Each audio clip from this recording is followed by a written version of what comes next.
Shalom, bien-aimés saints, que Dieu vous bénisse, que Dieu vous garde, qu'il garde la maison de tout un chacun de vous. C'est votre frère Adelar, ministre de la parole. J'ai saisi donc l'occasion qui m'est offerte aujourd'hui pour finalement conclure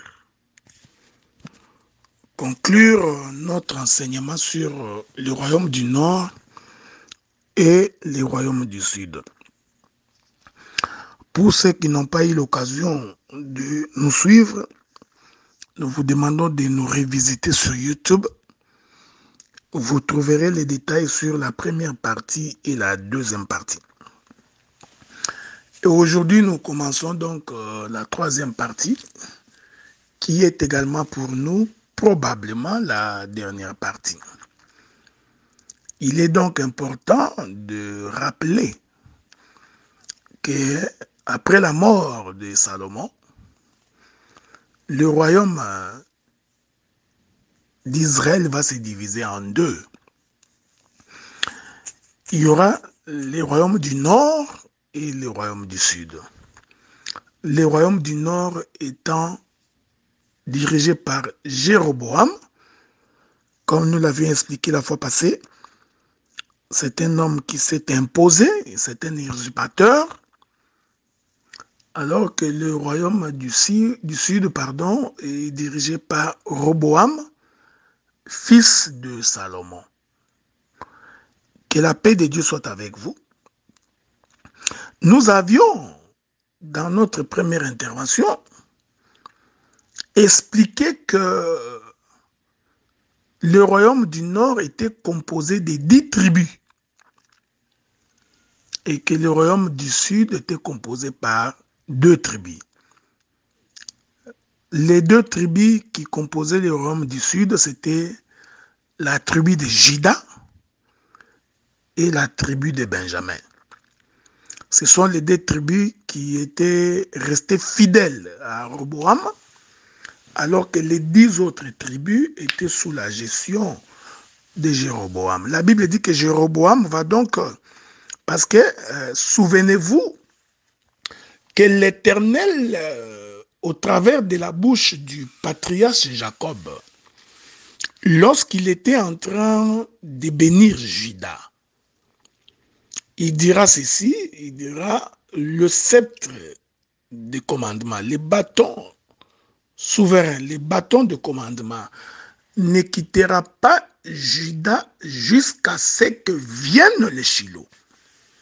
C'est une promesse que Dieu avait faite à Juda pour dire que tout peut arriver, mais le commandement ne peut pas quitter Juda. En d'autres termes, Dieu a placé dans Juda la racine pour que même si le mur s'écroule, même si les villes tombent, même si tout est détruit, il faudrait que, au niveau de la tribu de Juda, qu'il y ait toujours quelque chose pour attester que le Messie va venir. Voyez-vous? Donc, ceci est très important. C'est pourquoi lorsque Salomon a construit le temple, Salomon va donc construire le temple dans le territoire de Juda. Parce que Jérusalem se trouvait dans le territoire de Juda. Que la paix de Dieu soit avec vous. Et Dieu va donc mettre son nom à Jérusalem. Parce que souvenez-vous, lorsque l'Éternel donne la loi sur la dîme aux enfants d'Israël, il leur dira que la dîme de la première année devrait être célébrée au lieu où Dieu a placé son nom. Voyez-vous? Et lorsqu'il y avait fête en Israël, les gens devaient monter à Jérusalem parce que c'est là-bas que Dieu avait mis son nom.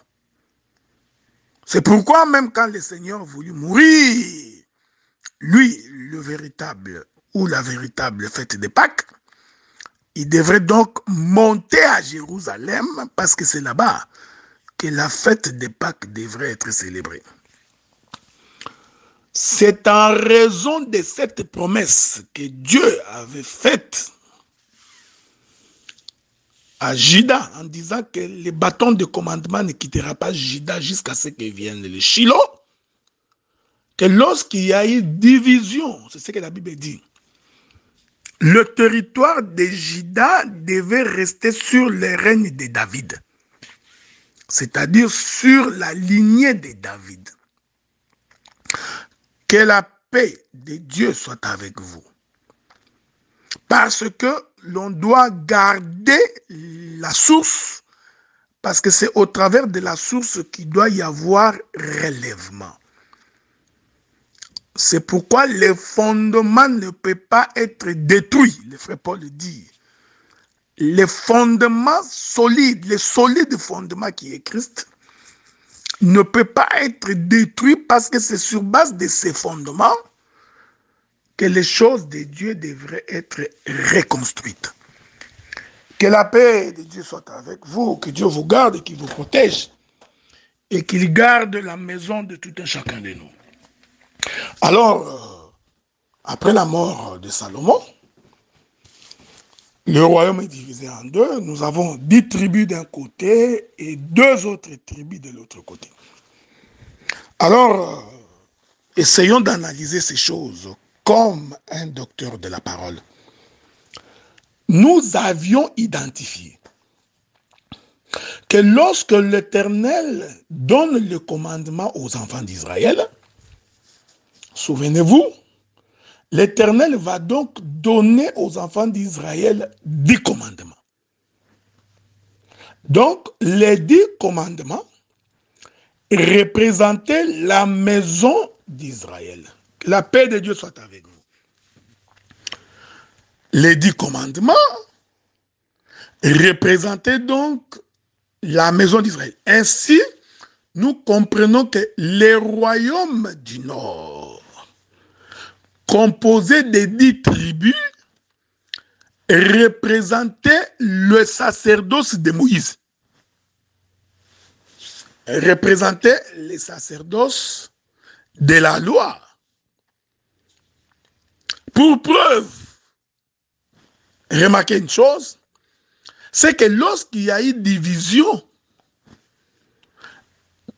Dieu n'était pas dans ces 10 territoires. L'Éternel Dieu était du côté de Juda et de Benjamin. Que la paix de Dieu soit avec vous. Que Dieu vous garde et qu'il vous protège. Ainsi, nous saisissons que le royaume du Nord va donc représenter le sacerdoce de Moïse, parce que le sacerdoce de Moïse ne donne pas la vie. Le sacerdoce de Moïse n'affranchit pas du péché. Le sacerdoce de Moïse n'est pas la vérité. Parce qu'il est écrit que la loi est venue par Moïse, alors que la vérité et la grâce sont venues par Jésus-Christ. Que la paix de Dieu soit avec vous. Il y va de soi, du côté de Jéroboam, où se trouvaient les 10 tribus. Ces côtés-là représentent toute une dispensation. C'est la dispensation de notre frère Moïse. Et l'Écriture dit, le royaume du Sud, là où se trouvait Jérusalem, là où se trouvait le temple, ce royaume du Sud était composé de 2 tribus. Maintenant, nous allons expliquer comment ces 2 tribus, parce que nous croyons que le royaume du Sud représente les temps de la grâce. Que la paix de Dieu soit avec vous. Comment le royaume du Sud représente la dispensation que nous avons aujourd'hui. C'est pourquoi je voudrais prendre 2-3 écritures pour que nous avancions là-dessus. Alors, quand nous continuons notre marche de sanctification, quand nous sommes en train de lire le mariage de Jacob, c'est là que je vais devoir commencer. Pour expliquer le royaume du Nord et le royaume du Sud dans le mariage de Jacob. Vous savez, lorsque Jacob est venu pour se marier, la femme qui avait attiré les yeux de Jacob, c'était Rachel. Alors, Jacob va arriver pour épouser Rachel. On lui demandera de travailler pendant 7 ans. Pendant la fête des noces, on lui présenta Léa en disant que Léa, c'est la femme que tu dois épouser parce que selon notre loi, selon notre coutume, tu ne peux pas épouser la cadette avant l'aînée. Ceci confirme l'écriture qui dit il est venu premièrement chez les siens. Donc, un jour, une femme est venue voir Jésus pour implorer une guérison. Jésus lui répond que je n'ai été envoyé que pour les brebis perdues de la maison d'Israël. Donc, le Seigneur va donc prendre en premier Israël. Ici, nous voulons donc dire que Rachel va donc aussi représenter la maison d'Israël. Mais n'oubliez pas que je vous ai dit que le royaume du Nord est composé de 10 tribus. Donc je suis en train de marcher pour aller expliquer ces 10 tribus-là dans le mariage de Jacob. Donc Jacob va travailler pendant 7 ans, on lui donnera Léa. Il travaillera encore 7 autres années, ensuite on lui présentera Rachel. Donc, nous constatons que Jacob va se retrouver avec 2 femmes. Que la paix de Dieu vous comble. Alors, la Bible dit qu'on va ajouter à Jacob 2 servantes. Bila et Zilpa. Il est important de retenir que Léa n'était pas la femme que Jacob voulait. Il est important de retenir Bila et Zilpa aussi ne sont pas les femmes que Jacob voulait. Donc, la femme que Jacob voulait, là où Jacob voulait mettre son nom, là où Jacob voulait poser sa sémence, cette femme-là, c'était Rachel. Ainsi, nous comprenons que Léa, Bila et Zilpa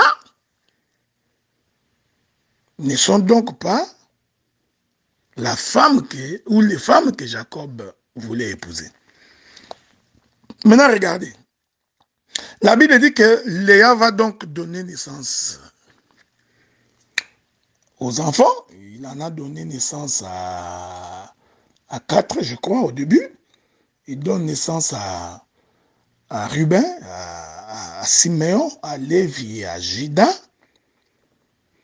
Il va donc arrêter de donner naissance. Ensuite, les servantes vont donner naissance. Donc, et la servante de Bila, et la servante de Rachel, et la servante de Léa, c'est-à-dire Bila et Zilpa, vont aussi donner naissance. Je crois que chacun d'eux va aussi donner naissance à 2 enfants. Ces choses peuvent faire l'objet de plusieurs enseignements. Et l'Écriture dit Dieu va encore visiter de nouveau Léa. Léa va aussi encore donner naissance à 2 autres enfants. Ainsi, Léa, Bila et Zilpa réunis vont donc donner naissance à 10 enfants. Que la paix de Dieu soit avec vous. Vous voyez? Donc, Léa, Bila et Zilpa vont donc constituer les royaumes du Nord. Pourquoi? Parce que les 3 vont donner naissance aux 10. Remarquez cette chose. Pendant ce temps-là, Rachel était toujours stérile. C'est-à-dire Rachel n'avait pas encore reçu la sémence de l'homme. C'est pour attester que lorsque Dieu est encore dans la maison d'Israël, l'Église est encore dans le monde. C'est ça Rachel. Pendant que Dieu est venu en Israël, nous étions païens. C'est ce que le frère Paul dit. Considérez combien nous étions païens. Sans Dieu, sans espérance, sans droit de cité en Israël. Donc, pendant que Jacob est avec les 3 femmes, c'est-à-dire pendant que Jacob est avec Léa, Bila et Zilpa, pendant que ces 3 femmes sont en train de donner naissance, Rachel, elle est stérile. La stérilité de Rachel va donc se comprendre comme étant une femme qui n'a pas encore reçu la sémence. Une femme qui ne produit pas encore. Mais constatez avec moi que les 3 femmes ici vont donc donner naissance à 10 enfants. Ici, nous voulons confirmer que les 10 enfants ici vont donc représenter le royaume du Nord. Ils vont donc représenter le sacerdoce de Moïse. Soyez en paix. Que la paix de Dieu soit avec vous, parce que j'appellerai d'autres témoins des Écritures pour confirmer ce que j'ai dit. Avez-vous remarqué? Donc, Léa, Bila, Zilpa, le 3 représente tout un sacerdoce. Parce qu'il est écrit dans le livre de Luc, chapitre 24, verset 44, il est écrit, Christ parlant aux disciples sur le chemin d'Emmaüs, les rappela tout ce qui est écrit de lui dans la loi de Moïse, dans le psaume et dans le prophète. Voyez-vous? Dans la loi de Moïse, dans le psaume et dans le prophète. Il est important, frère bien-aimé, de saisir qu'au temps de la loi, au temps des psaumes et au temps des prophètes, l'Éternel en réalité ne s'était pas encore révélé. C'est-à-dire, pendant la dispensation d'Israël, Dieu restait toujours un mystère. Quand bien même qu'il était dans leur maison, mais Israël n'avait jamais compris qui est Dieu. Voilà pourquoi les 3 femmes qui produisent 10 enfants vont donc représenter la maison d'Israël. Que la paix de Dieu soit avec vous. Et une fois que les 10 enfants sont nés, ou les 10, comme vous voulez, alors Rachel va commencer à accoucher. Ici, nous comprenons que Dieu vient d'échanger les sacerdoces. C'est-à-dire qu'il a fini avec Israël. Donc, maintenant, il tourne les dos à Israël pour visiter l'Église, c'est-à-dire visiter les nations. Voilà pourquoi Rachel ne pouvait pas donner naissance tant que les 3 femmes qui représentent la maison d'Israël, c'est-à-dire le royaume du Nord, composé des 10 tribus, tant que ces femmes-là étaient encore en train d'accoucher, Rachel ne pouvait pas accoucher. Et quand Rachel commence à accoucher, il faudrait que ça s'arrête de l'autre côté. C'est une façon de dire que l'Éternel a tourné le dos à Israël. Le mari les a laissés pour accomplir l'écriture qui dit Israël, Israël, toi qui tues les prophètes qui te sont envoyés et qui lapident les envoyés de Dieu, je voulu te rassembler comme une poule rassemble ses poussins sous ses ailes, tu n'as pas voulu. Ta maison sera déserte. Faites attention. Ici, la maison qui devient déserte se caractérise par l'absence de l'homme, c'est-à-dire par l'absence de Jacob. Quand Jacob n'est pas là, cette maison est considérée comme étant déserte. Que Dieu vous bénisse. Voyez-vous? Oh, le peuple qui a marché dans le désert, c'est Israël. C'est pourquoi quand Dieu prit Israël, il les fit marcher dans le désert. C'était une façon de dire qu'en réalité, je ne suis pas avec vous. Parce que ce qui caractérise un désert, c'est l'absence de la pluie. Or, la pluie, c'est tout un homme qui vient féconder la terre selon Ésaïe chapitre 55, versets 10, 11 et 12. Que la paix de Dieu soit avec vous. Que Dieu vous bénisse, nous marchons. Nous nous éloignons de plus en plus du pays d'Égypte pour aller vers Canaan. Nous continuons donc notre marche de sanctification. Il s'y est de rappeler que le royaume du Nord est composé de 10 tribus et le royaume du Sud est composé de 2 tribus. Alors, visitons Rachel parce que nous considérons que Rachel, c'est elle le royaume du Sud. Que la paix de Dieu soit avec vous. La Bible dit que lorsque Rachel s'est mise à accoucher, il va donc donner naissance à Joseph et Benjamin. Souvenez-vous que je vous ai dit que le royaume du Sud, là où l'Éternel avait mis son nom, parce que c'est là-bas que s'est trouvé Jérusalem, ce royaume du Sud était composé de Juda et de Benjamin. Mais dans la naissance,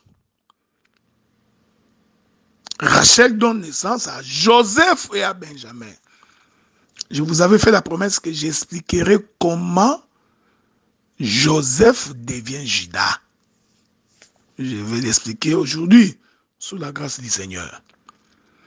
Ainsi, nous comprenons que Rachel va donc donner naissance à Joseph et Benjamin. Les deux vont donc être l'image du royaume du Sud.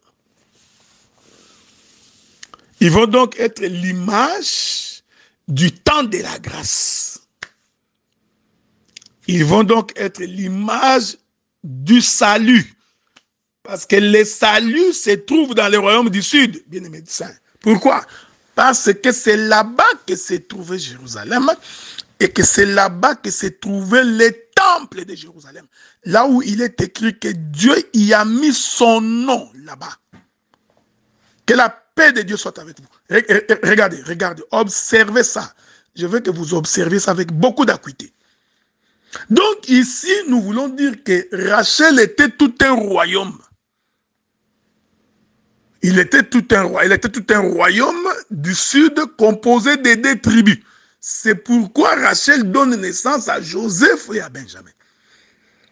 Et nous disons que Léa, Bila et Zilpa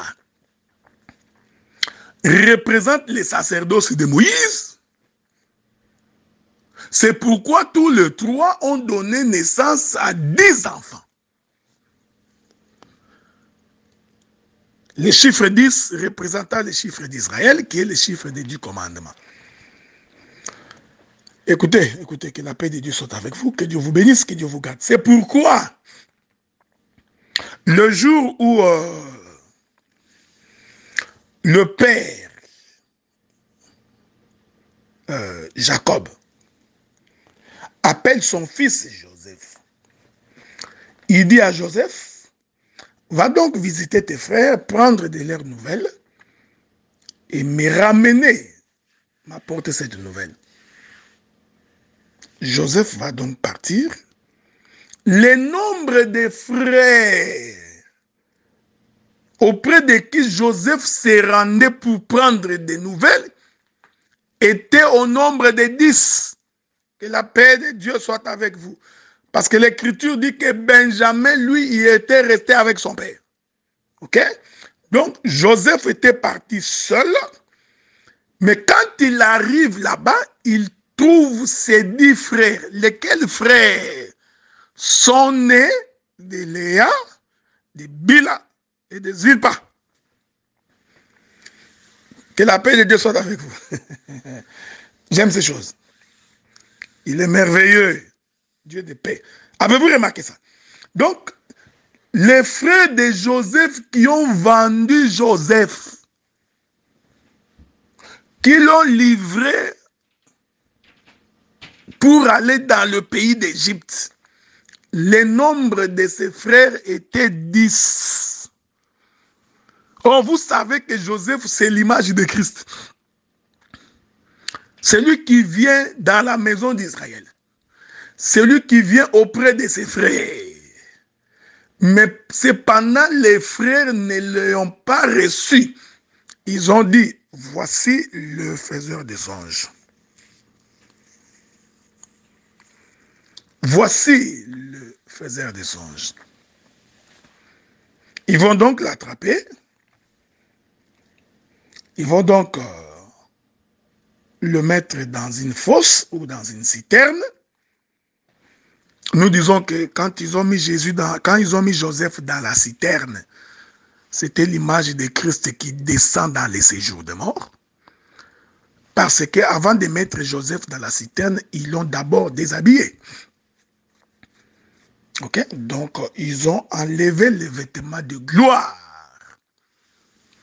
Ils ont enlevé les vêtements de gloire, qui est la tunique multicolore cousue par les pères. Donc, ce qui identifiait Joseph à son père, c'était son vêtement. Et nous disons, parce que c'était un vêtement cousu par les pères. Donc, nous disons que ces vêtements-là, c'était l'expression du père. Voilà pourquoi, avant de les faire descendre dans les séjours de mort, c'est-à-dire dans une fosse, on devait premièrement enlever ces vêtements. Vous comprenez avec moi qu'ici nous sommes à la croix.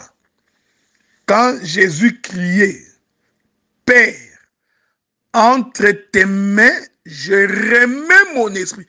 Je suis en train de dire que l'esprit là qui est remis entre les mains du Père, c'est ça la tunique multicolore de Joseph. Pourquoi? Parce que la Bible dit, après qu'ils aient déshabillé Joseph, et qu'il ait mis Joseph dans la fosse, ils vont renvoyer la tunique chez les pères. Que la paix de Dieu soit avec vous. Donc, il y avait quelqu'un qui avait pour mission de récupérer la tunique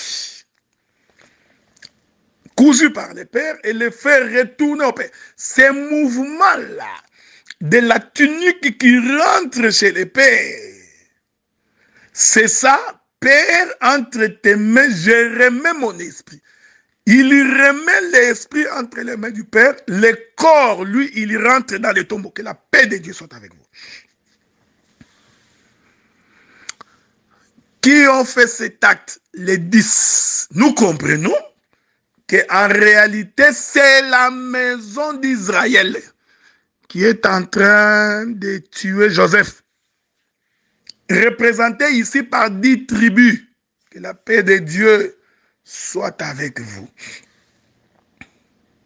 Voilà pourquoi, ces jours-là, lorsque la mort de Jésus s'étant approchée, Jésus va faire un voyage vers ses frères. L'Écriture dit que les disciples lui ont dit, pourquoi veux-tu monter là-bas? Parce que tu sais que les sacrificateurs veulent te tuer. Ils en veulent à ta vie. Que la paix de Dieu soit avec vous. Ce sont les sacrificateurs qui ont tué Jésus, ok? Il est merveilleux. Il est bon, le Dieu de paix. Avez-vous remarqué que ce sont les sacrificateurs, les pharisiens, les détenteurs de la loi qui ont été à la base de la mort de Jésus? Même lorsque Judas l'Iscariote a voulu vendre Jésus, il n'est pas allé le vendre chez le peuple, non. Il est allé voir les sacrificateurs, les détenteurs de la loi. Nous comprenons qu'il est allé le vendre dans la maison de Moïse. C'est-à-dire, c'est le sacerdoce de Moïse. Pourquoi? Parce que la loi dit que lorsque vous voulez immoler l'agneau, vous l'immolerez dans la maison d'Israël. Que la paix du Seigneur vous comble, que Dieu vous comble infiniment. Et heureux êtes-vous parce que vous comprenez ces choses. Ouais. Je suis en train d'aller ici et là pour faire comprendre que les 10 représentaient le royaume du Nord, qui est en réalité la maison de Moïse, c'est-à-dire la maison d'Israël. C'est pourquoi lorsque Pilate, après avoir examiné Jésus toute la nuit, puis il sort devant les Juifs, il pose la question, mais j'ai examiné cet homme, je n'ai trouvé aucun crime. Alors pourquoi voulez-vous que cet homme meure? Ils ont évoqué la loi de Moïse.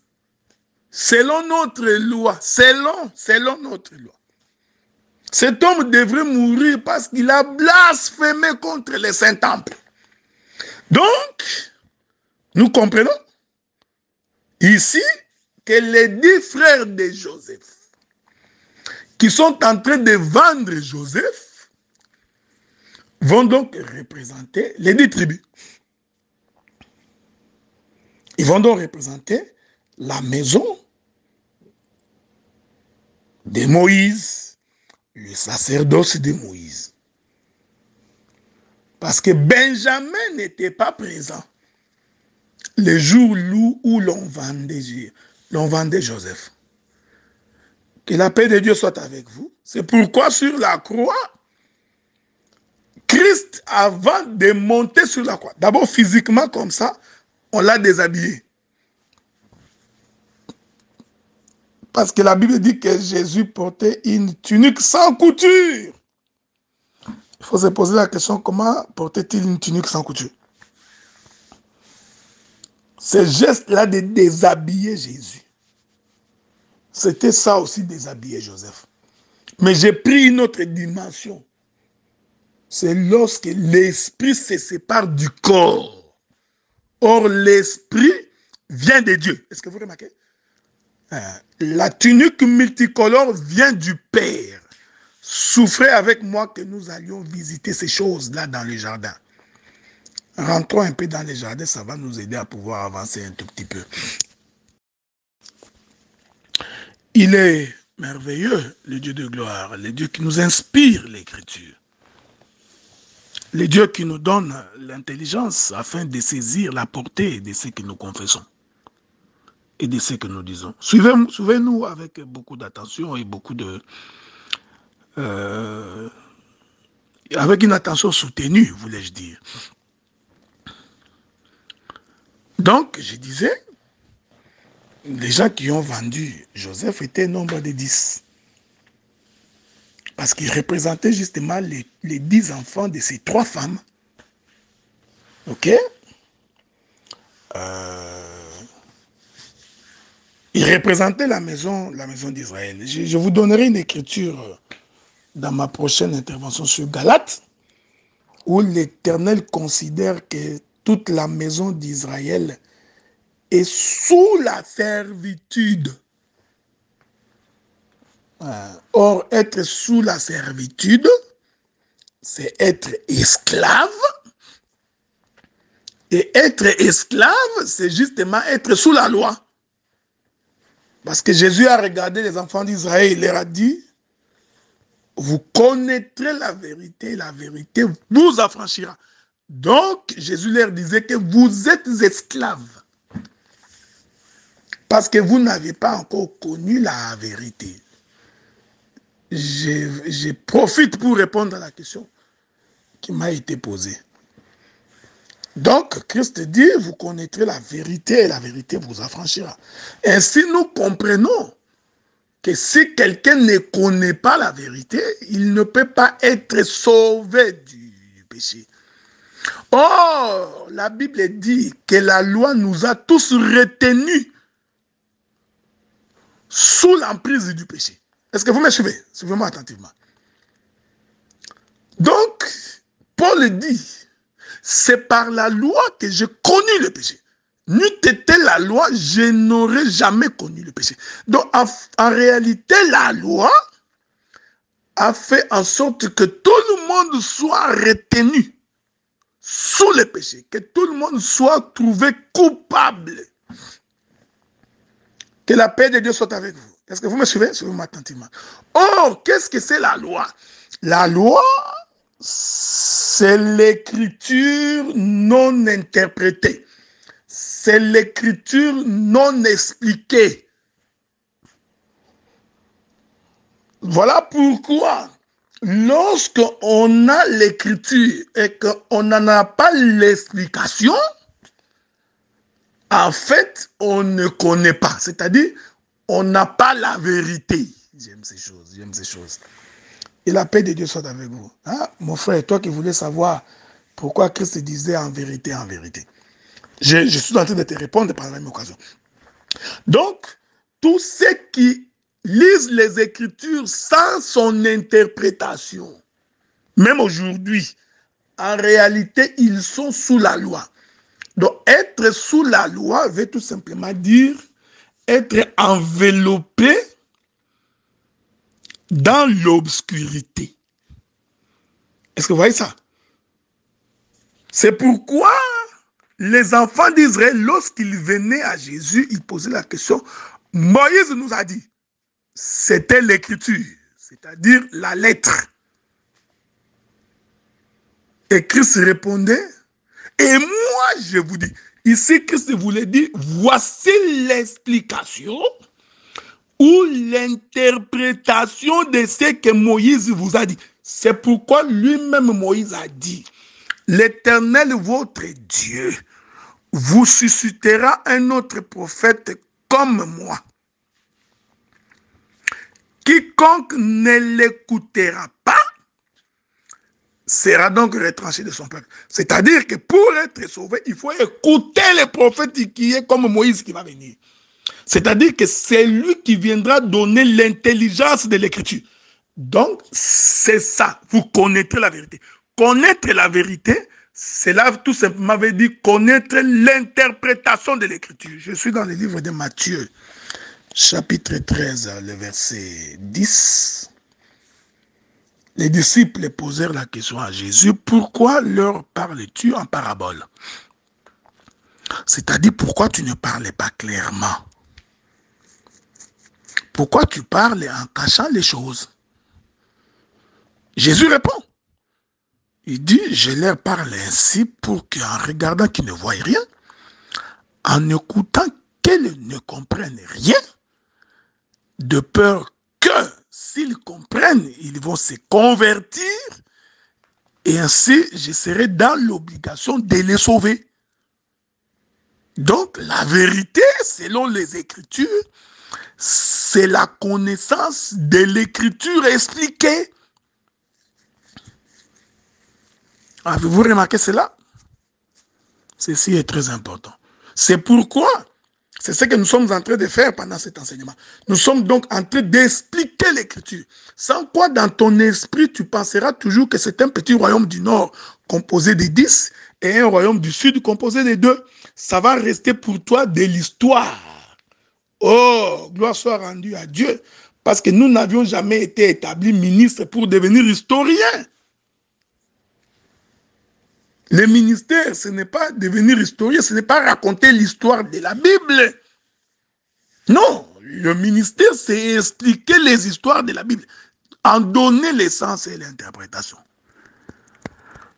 Que la paix de Dieu soit avec vous. Donc, je disais, la vie, donc la vérité, c'est ce qui est caché dans le corps. Vous voyez, vous frères, c'est pourquoi le jour où Dieu crée Adam, je vais arriver là, hein, pour expliquer comment la tunique de Joseph rentre entre les mains du Père. C'est pourquoi le jour où Dieu créait Adam, avez-vous remarqué que Dieu a d'abord rassemblé la poussière de la terre, qui était des matériaux terrestres, ok? Dieu a pris ça de la terre. Le corps d'Adam était terrestre. Dieu a rassemblé la poussière de la terre. Mais pour que Adam devienne une âme vivante, la Bible dit que Dieu va souffler dans Adam. Ok? Donc, ce souffle-là, c'est ça la tunique multicolore de Joseph. C'est ce qui identifiait Joseph à son père. Donc, quand on regardait la tunique, on voyait l'œuvre du Père. Donc, Dieu va souffler dans Adam. Et Adam devint un être vivant, une âme vivante. Et Dieu lui dit, le jour où tu mangeras les fruits de l'arbre défendu, tu mourras. Tu es poussière, tu retourneras poussière. Écoutez, Dieu ne parlait pas à l'esprit qui était dans Adam, parce que l'esprit qui était dans Adam venait de Dieu. Donc cet esprit-là ne pouvait pas rentrer dans la terre. Donc ce qui retourne dans la poussière, c'est la chair. Mais l'esprit doit rentrer auprès de son propriétaire. Il est merveilleux. Donc entre tes mains, j'ai remis mon esprit. Donc, ce qui s'est passé sur la croix, c'était l'accomplissement. Tu es poussière, tu retourneras poussière. Donc, le corps rentre dans le tombeau, mais l'esprit rentre auprès de Dieu. Que la paix de Dieu soit avec vous. Je disais donc, le royaume du Nord est composé des 10 tribus qui représentent tout un sacerdoce. Le royaume du Sud est composé de 2 tribus qui représentent aussi tout un sacerdoce. Je voudrais, toujours dans ma marche, ajouter, parce que je vais ajouter 2 autres éléments. Je vais ajouter un autre élément. La Bible dit qu'un jour, les enfants d'Israël marchèrent et ils arrivèrent à la porte de Canaan. Il devrait donc prendre le pays de Canaan. Alors, le frère Moïse va donc déléguer des espions. Il les envoie pour aller explorer le pays. Oh, que j'aime ces choses.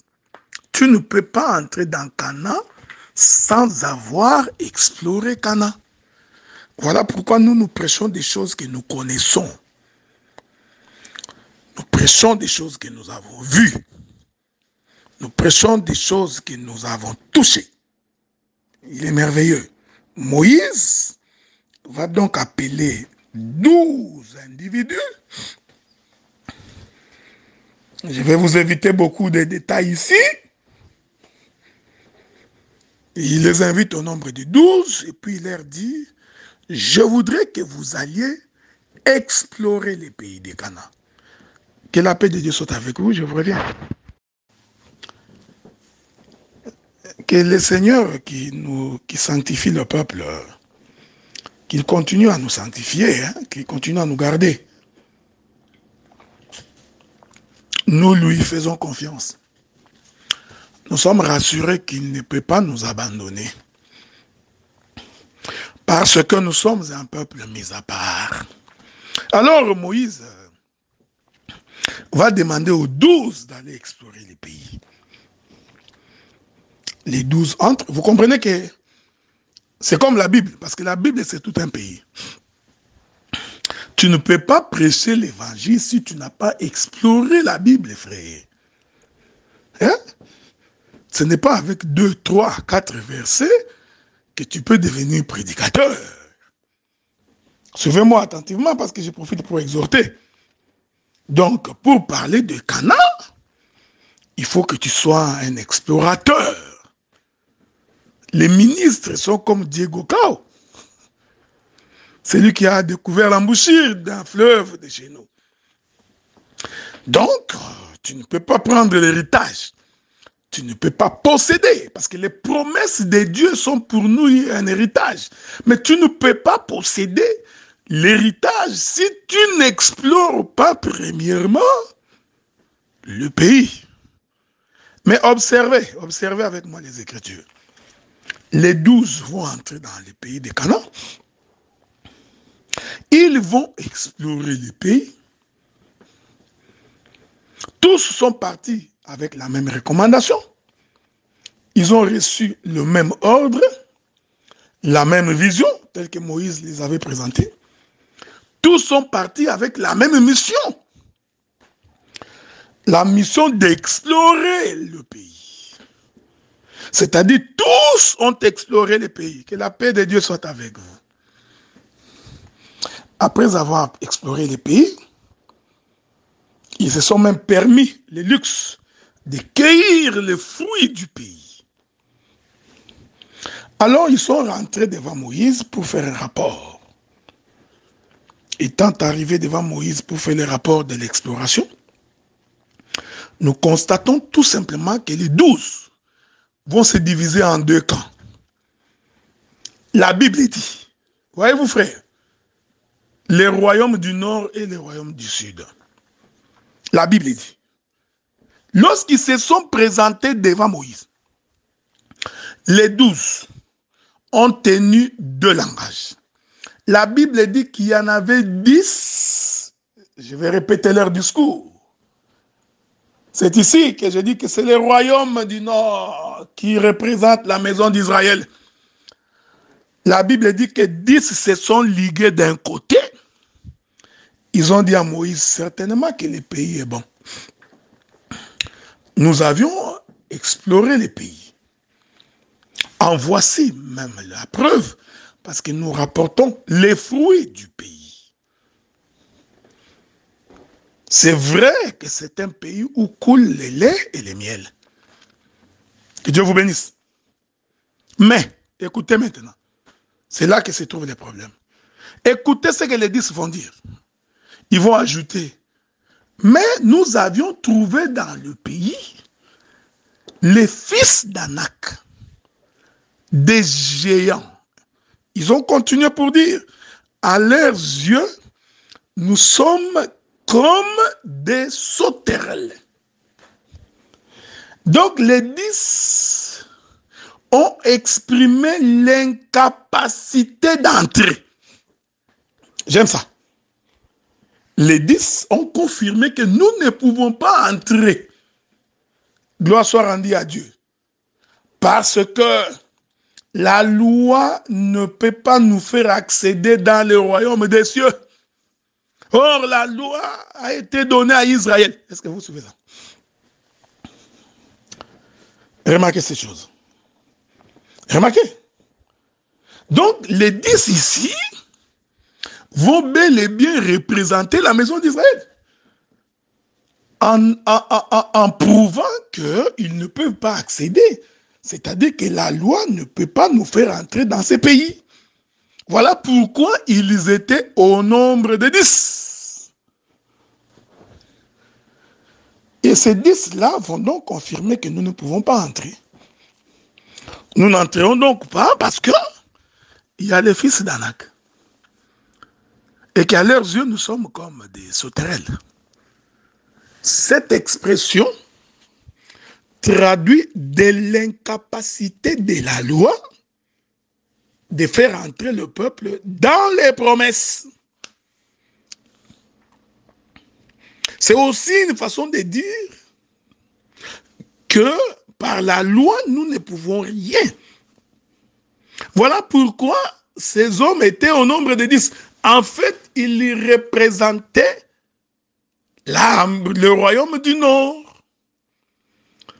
Ils représentaient la maison d'Israël. Que Dieu vous bénisse. L'Écriture dit, alors, Josué et Caleb, au nombre de 2. Avez-vous remarqué ça? Ici, nous disons que c'est le royaume du Sud composé de 2 tribus. Ah, donc, dans une petite folie, dans une petite folie de la prédication, je puis dire que Josué et Caleb, c'est Joseph et Benjamin. Dans ma folie de la prédication, je peux dire que Josué et Caleb, c'est Judas et Benjamin. Je puis également dire dans ma folie que Josué et Caleb, c'est Rachel. Avez-vous remarqué ça? Alors, ils vont reprendre le même discours et ils vont ajouter pour dire, il est vrai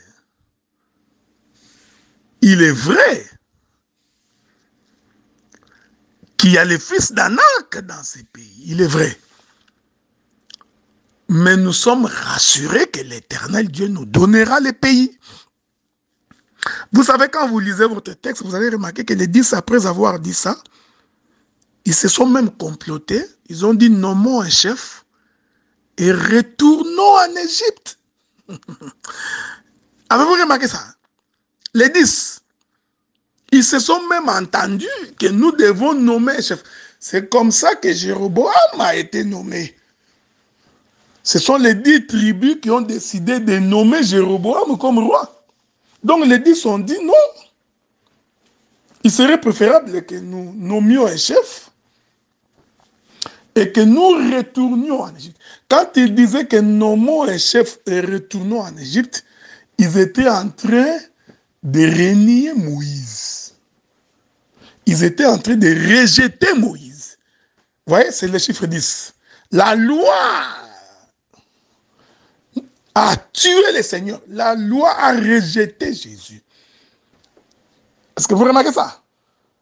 Alors que les deux, Josué et Caleb, vont dire, quand bien même que ce sont des géants et que nous sommes à leurs yeux comme des sauterelles, nous prendrons le pays.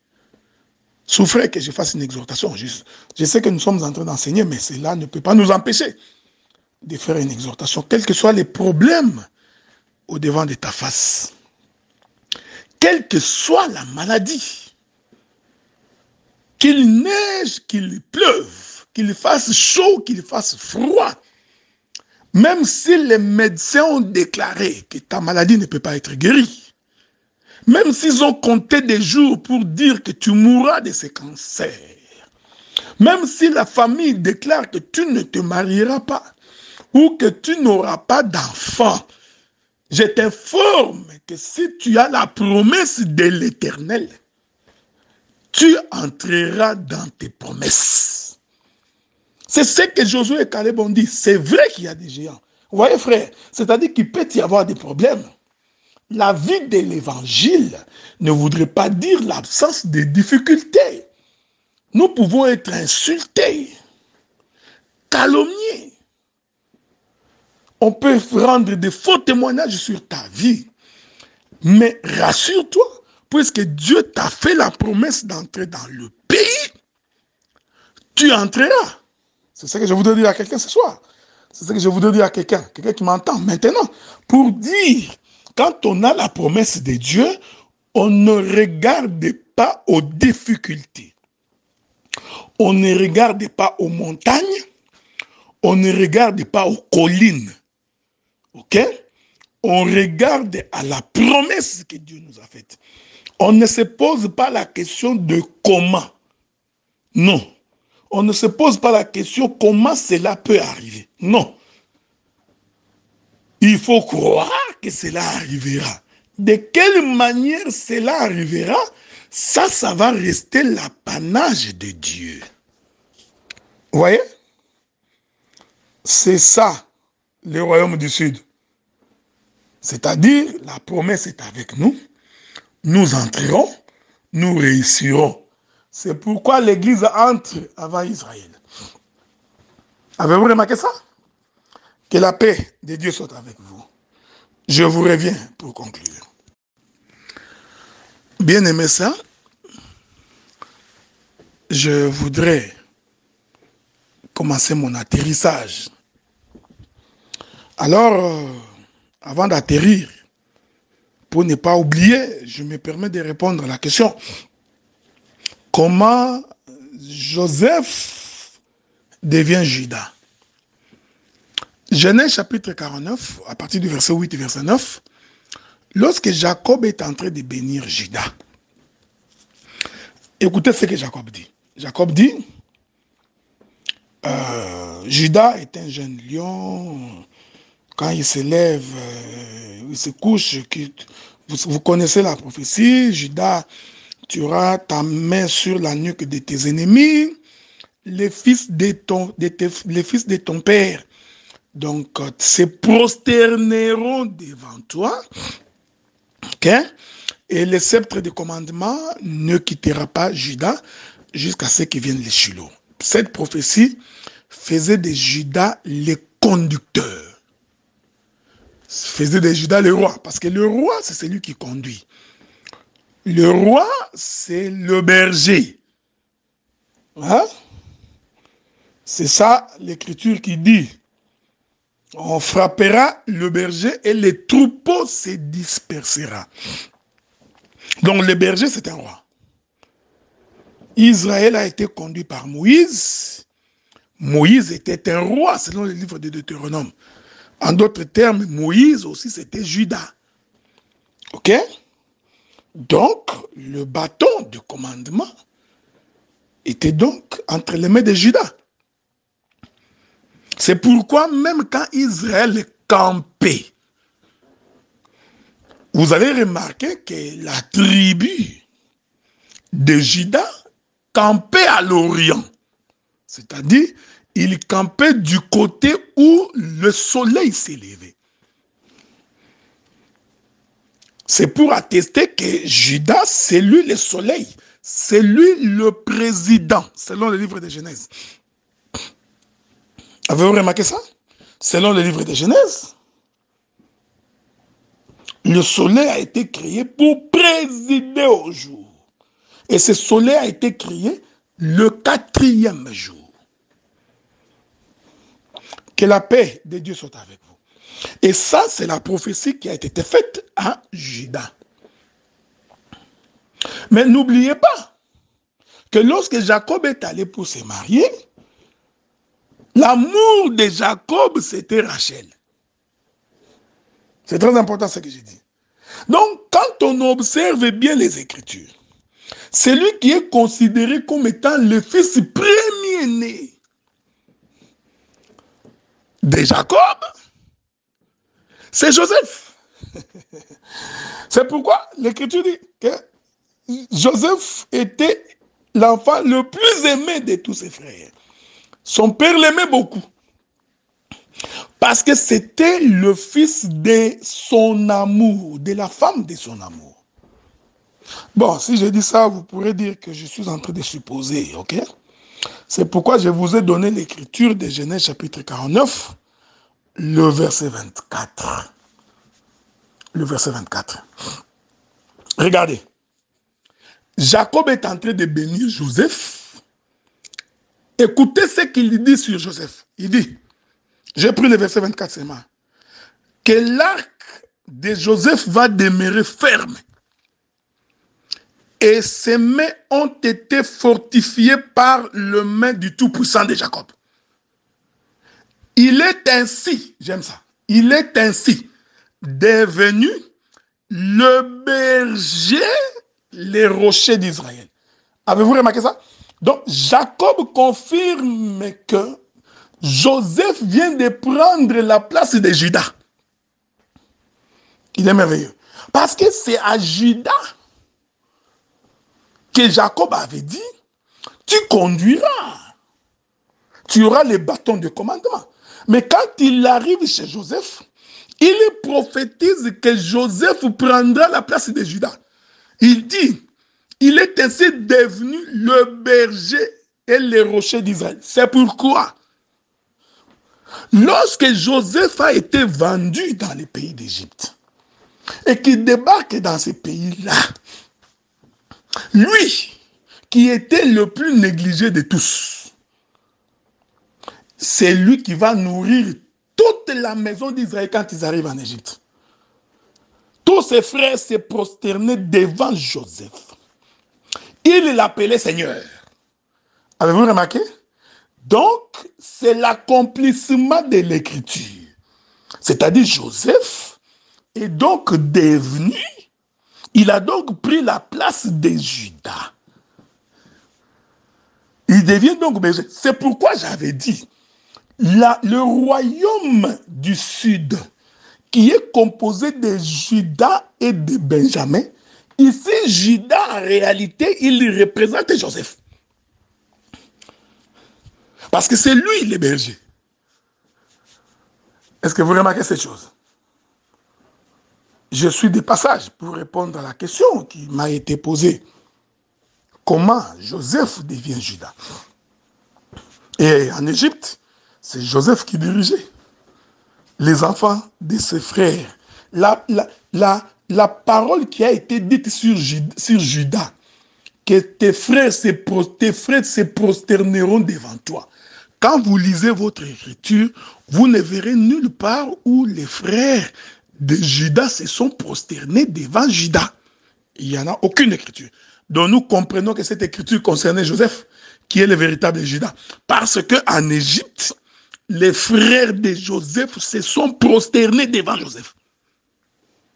Je vais vous éviter beaucoup de révélations là-dessus. Hein, parce que déjà, le simple fait de venir en Égypte, c'était ça, c'est prosterner. Même quand Jacob vient en Égypte, c'était les pères, les soleils qui se prosternaient devant Joseph. Avez-vous remarqué ça? Donc, cette prophétie de Judas, que ses frères se prosterneront devant toi, nous voyons l'accomplissement dans Joseph. Il est le seul qui a reçu les hommages de tous ses frères. Avez-vous remarqué ça? Et la Bible dit qu'il est le berger et le rocher d'Israël. C'est-à-dire, tous ont bu dans ces rochers qui est Joseph. Que la paix de Dieu soit avec vous. Je vais conclure. Je vais conclure sur le royaume du Nord et le royaume du Sud. La Bible dit qu'un jour,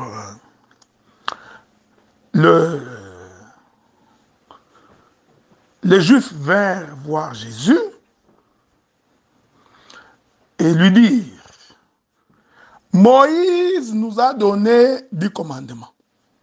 J'aime ces choses. Moïse. Vous voyez, ces gens-là, ils sont bons. Hein? Ils confirmaient qu'ils étaient la maison de Moïse, le royaume du Nord.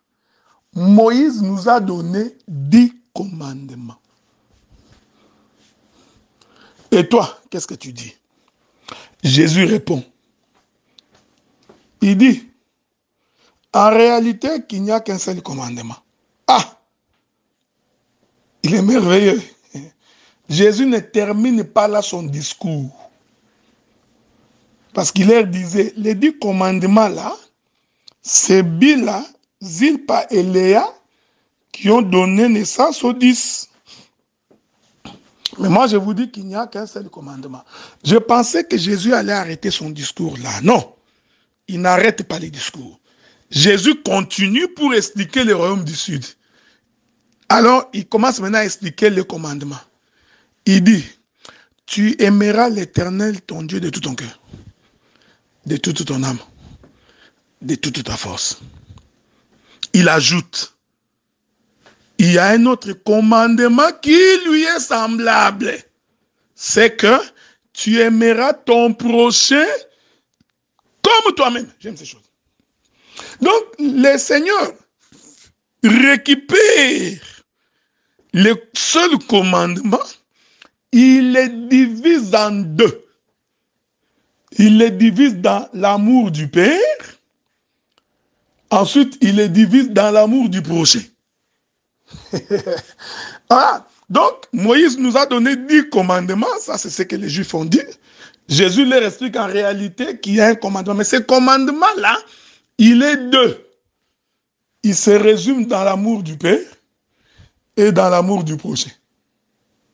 Que la paix de Dieu soit avec vous. nous comprenons que l'amour du prochain, c'est Joseph. Hein? Vous comprenez que l'amour du prochain, c'est Joseph. Quand Dieu nous a tellement aimés, il nous a tellement aimés, qu'il nous a envoyé Joseph. Joseph, va t'enquérir des nouvelles de tes frères qui sont en train de paître mes troupeaux.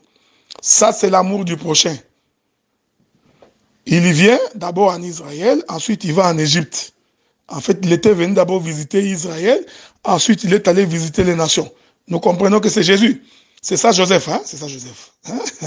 C'est ça l'amour du prochain. Hein? Tu aimeras ton prochain comme toi-même. Mais il a donné notre commandement.